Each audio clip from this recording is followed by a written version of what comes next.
कार्तिक पूर्णिमा साल की सबसे बड़ी पूर्णिमा पर गाय को ये एक चीज़ चुपचाप खिला देना, इतना धन आएगा कि संभालना मुश्किल होगा। जी हाँ दोस्तों, आप सभी जानते हैं कि कार्तिक पूर्णिमा जो है वो पड़ रही है 27 नवंबर 2023 को, जो कि है साल की सबसे बड़ी पूर्णिमा। श्री हरि विष्णु को ये पूर्णिमा सबसे ज़्यादा प्रिय होती है और ये जो है वो साल की सबसे बड़ी पूर्णिमा होती है। और इस दिन यदि आप कुछ छोटे और सरल से उपाय कर लेते हैं तो आप अपने जीवन में बहुत सारी समस्याओं से बाहर निकल कर आ जाते हैं और बड़ी से बड़ी मनोकामना भी दोस्तों आपकी पूरी हो जाती है अगर आप इस दिन कुछ छोटे छोटे से उपायों को कर लेते हैं। तो आज की वीडियो में हम आपको बताएंगे कार्तिक पूर्णिमा वाले दिन आपको कौन से वो उपाय हैं जो करने हैं, जिसके बाद आप अपने जीवन में हर चीज़ को प्राप्त कर सकते हैं। आपके जीवन में फिर दोस्तों कभी किसी चीज़ की कमी नहीं रहती है। तो चलिए दोस्तों जल्दी से बात कर लेते हैं सबसे पहले उपाय की। कौन सा है वो सबसे पहला उपाय जो करना है आपको साल की सबसे बड़ी पूर्णिमा पर, कार्तिक पूर्णिमा पर। तो दोस्तों आप सभी जानते हैं कि कार्तिक पूर्णिमा के दिन धन की देवी माता लक्ष्मी और श्री हरि विष्णु की पूजा की जाती है। गंगा मैया की इस दिन पूजा की जाती है। शिव जी की पूजा इस दिन विशेष तौर पर की जाती है। तो दोस्तों अगर आप किसी पवित्र नदी में या किसी सरोवर में पवित्र में इस दिन स्नान करते हैं तो उत्तम है। अब मान लीजिए आपके घर के आसपास नहीं है या इस दिन आप दूर नहीं जा सकते हैं, तब आपको क्या करना है। तो दोस्तों गंगा जल तो आप सभी के घर में होगा, तो आपको लेना है थोड़ा सा गंगा जल, ठीक है ना। थोड़ा सा गंगा जल आपको डालना है अपने स्नान वाले पानी में। जिस जल से भी दोस्तों आप स्नान करते हैं उसमें आपको 3-4 बूंदे गंगा जल की डालनी है और उसी जल से दोस्तों आपको स्नान करना है। जितना पुण्य आपको गंगा में स्नान करके मिलता, उतना ही पुण्य दोस्तों आपको यहाँ पर मिलेगा जब आप गंगा जल की कुछ बूंदे जल में डाल करके नहा लेते हैं। गंगा जल बहुत ही पवित्र होता है, आप सभी जानते हैं। कभी भी गंगा जल खराब नहीं होता है और जिस घर में भी, अगर किसी के घर में भी यदि गंगा जल होता है तो हमेशा उस घर में किसी का कुछ नहीं बिगड़ता है। कहने का मतलब है दुख संकट जितने भी कष्ट होते हैं ना, वो उस घर से हमेशा दूर रहते हैं। तो दोस्तों आपको गंगा जल की कुछ बूंदे पानी में डालकर स्नान भी करना है और गंगा जल आपको थोड़ा एक लोटे में डालना है और गंगा जल जिस लोटे में आपने डाला है आपको अपने पूरे घर में इस दिन कार्तिक पूर्णिमा वाले दिन आपको पूरे घर में जितने भी कमरे हैं ना आपके घर में, सभी जगहों पर आपको गंगा जल डालकर जल में पूरे घर में दोस्तों आपको छिड़काव करना है। इस उपाय को करने से दोस्तों जितनी भी आपके घर में नेगेटिव एनर्जी होगी, जितनी भी नकारात्मक ऊर्जा होगी, जो भी बुरी शक्तियां होंगी, वो आपके घर से दूर हो जाएंगी। इसी के साथ दोस्तों आपके घर में हमेशा सकारात्मक ऊर्जा का वास होगा जब आप कार्तिक पूर्णिमा के दिन गंगा जल का छिड़काव करते हैं अपने घर में हर जगह। दोस्तों आपको ध्यान रखना है कि वॉशरूम और शौचालय में आपको बस नहीं जाना है, बाकी आपको अपनी छत पर, घर में, सभी जगह पर इसका छिड़काव करना है। तो दोस्तों ये तो था पहला उपाय कि आपको गंगा जल डालकर स्नान करना है और गंगा जल का ही आपको छिड़काव करना है।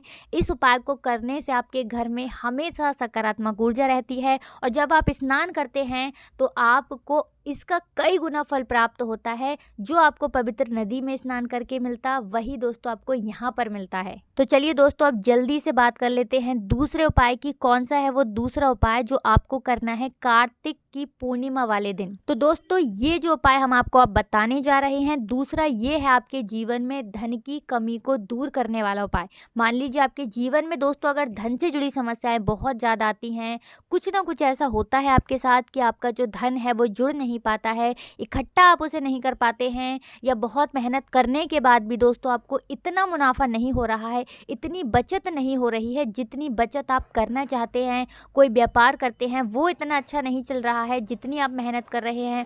आप बिजनेसमैन हैं, बिजनेस अच्छे से नहीं चल पा रहा है, तब दोस्तों आपको कौन सा उपाय करना है। तो दोस्तों आपको दूसरा उपाय करना है और दूसरे उपाय को करने के लिए आपको बनानी है रंगोली। जी हाँ दोस्तों, घर पर जब आप करेंगे तो आपको एक रंगोली बनानी है और दीपक जलाने हैं अपने घर के मुख्य द्वार पर, ठीक है ना। देसी घी के 2 दीपक जलाएंगे और आपको अपने घर के मुख्य द्वार पर एक रंगोली बनानी है। इस उपाय को करने से धन की देवी माता लक्ष्मी आपके घर में तो आएंगी, लेकिन कभी भी आपके घर को वो छोड़कर नहीं जाएंगी। जब उनको आप ऐसी तैयारी करेंगे, यानी उनके आने के लिए जब आप ऐसी तैयारी करके रखेंगे कि आप अपने घर के मुख्य द्वार पर 2 दीपक जलाकर रखेंगे, रंगोली बनाएंगे, और इसी के साथ दोस्तों आपको तोरण भी लगाना है अपने घर के मुख्य दरवाजे के ऊपर। चाहें तो आप आम के पत्तों का तोरण लगा लें, या फिर किसी और पत्तों का तोरण भी आप लगा सकते हैं। फूल माला भी उसमें दोस्तों ऐड कर सकते हैं।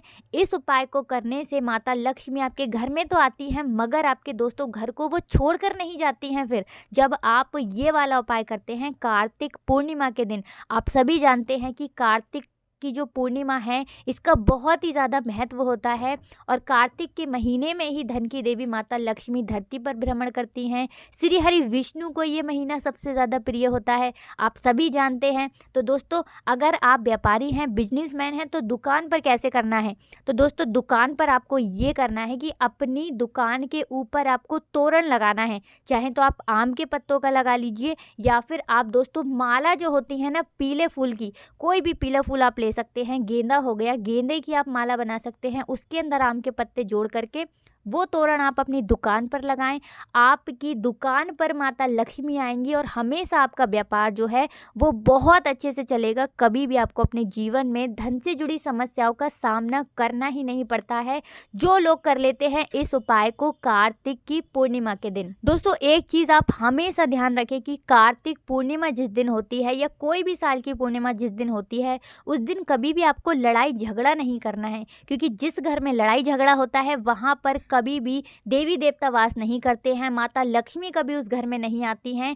जिस घर के लोग आपस में हमेशा लड़ते झगड़ते रहते हैं, एक दूसरे को देखकर जो मुंह बनाते हैं दोस्तों, हमेशा चिल्लाते हैं एक दूसरे पर, कभी भी उस घर में देवताओं का वास नहीं होता है। कभी भी दोस्तों उस घर में माता लक्ष्मी नहीं आती है, और धन की हानि उस घर में हमेशा होती है। तो ये गलती दोस्तों आपको बिल्कुल भी नहीं करनी है। इसके अलावा दोस्तों आपको मसूर की दाल हो गई, बैगन हो गया, इन चीज़ों का भी परहेज करना है। इन चीज़ों को आपको कार्तिक पूर्णिमा वाले दिन बिल्कुल भी नहीं खाना चाहिए। तो चलिए दोस्तों जल्दी से बात कर लेते हैं तीसरे उपाय की। कौन सा है वो तीसरा उपाय जो करना है आपको कार्तिक पूर्णिमा के दिन? तो दोस्तों कार्तिक पूर्णिमा के दिन जो किया गया दान होता है ये सबसे बड़ा दान होता है। यानी कार्तिक के महीने में जो पूर्णिमा पड़ती है उस दिन यदि आप कुछ भी दान करते हैं, मान लीजिए आप खाने पीने की कोई भी वस्तु दान कर रहे हैं, किसी को खाना खिला रहे हैं, या फिर किसी को कुछ भी दान कर रहे हैं, कपड़ों का दान कर रहे हैं, या फिर सूखे अनाज का आप दान कर रहे हैं। दोस्तों सूखे अनाज का दान भी आप कर सकते हैं इस दिन।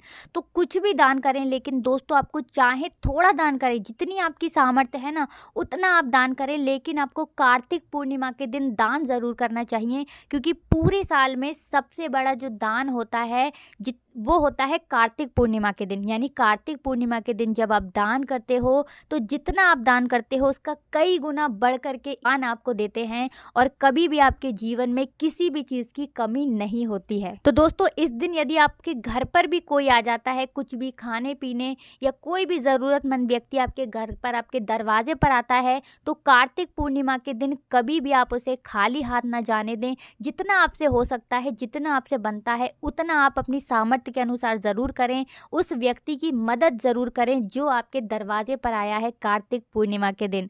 तो दोस्तों अब जल्दी से बात कर लेते हैं कि आपको गाय को वो कौन सी एक चीज़ है जो चुपचाप खिलानी है कार्तिक पूर्णिमा के दिन, जिसके बाद आपके जीवन में धन से जुड़ी समस्याएं कभी आएंगी ही नहीं, और धन जो है वो आपका हमेशा बढ़ेगा, धन वृद्धि आपकी होती रहेगी। व्यापारी अगर हैं, व्यापार अच्छे से चलेगा, कोई भी बड़ी विशेष मनोकामना है वो भी पूरी हो जाएगी। मात्र गाय को ये एक चीज़ चुपचाप से आपको खिलानी है कार्तिक पूर्णिमा वाले दिन। तो दोस्तों उपाय को करने के लिए आपको लेनी है अपने घर की सबसे पहली रोटी। जी हाँ दोस्तों, रोटी तो आपको गाय को खिलाएंगे ही, लेकिन आपको रोटी खिलानी है वो जो आप बनाएंगे अपने घर में सबसे पहली रोटी।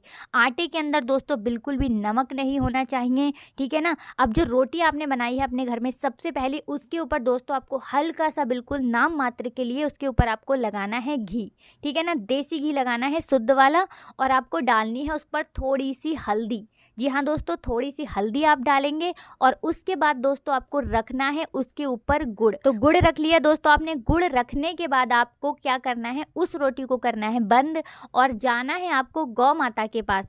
ठीक है ना, आपके घर के आसपास जहाँ पर भी गौ माता हो वहाँ पर आपको जाना है और गुड़ वाली ये रोटी जिसके ऊपर आपने थोड़ा सा घी लगाया है, थोड़ी सी हल्दी लगाई है, आपको ये गौ माता को खिला देना है। आप सभी जानते हैं लक्ष्मी जी का स्वरूप होती है गौ माता।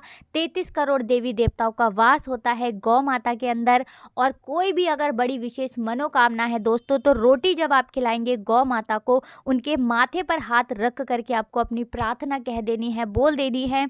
श्री हरि विष्णु जल्दी से जल्दी आपकी मनोकामना को पूरा कर देंगे अगर ये उपाय आप कर लेते हैं कार्तिक पूर्णिमा के दिन। साल 2023 में कर देख लीजिए दोस्तों, आने वाले समय में आपका जो जीवन होगा वो बदल जाएगा। आपका सोया हुआ भाग्य भी चमक जाएगा। कभी भी आपको अपने जीवन में कोई दुख और कष्ट कभी परेशान नहीं करेगा। दोस्तों आपको बता दें कि गौ माता की चरणों की धूल जो होती है, मिट्टी जो होती है, वो भी यदि कोई अपने माथे पर लगा ले तो उसका दुर्भाग्य भी सौभाग्य में बदल जाता है। तो आप सभी जानते हैं कि पूजनीय होती हैं हमारी गौ माता, और गौ माता की जो सेवा कर लेता है उसका जीवन सुधर जाता है, उसका भाग्य चमक जाता है। तो इस बार दोस्तों ये उपाय आप ज़रूर करें। तो दोस्तों आज की वीडियो में बस इतना ही। कुछ भी आपको हमसे पूछना हो आप कमेंट सेक्शन में पूछ सकते हैं। दोस्तों वीडियो को लाइक करके चैनल को आपको ज़रूर सब्सक्राइब करना है। जो लोग हमारे चैनल पर पहली बार आए हैं, इसी के साथ दोस्तों कमेंट सेक्शन में जयकारा लगाना बिल्कुल नहीं भूलना है। तो कमेंट सेक्शन में आपको जय माता लक्ष्मी ज़रूर लिखना है। आप सभी को राधे राधे, जय श्री कृष्ण, हर हर महादेव, जय शिव शंभू, जय हो माता लक्ष्मी की, जय हो श्री हरि विष्णु की।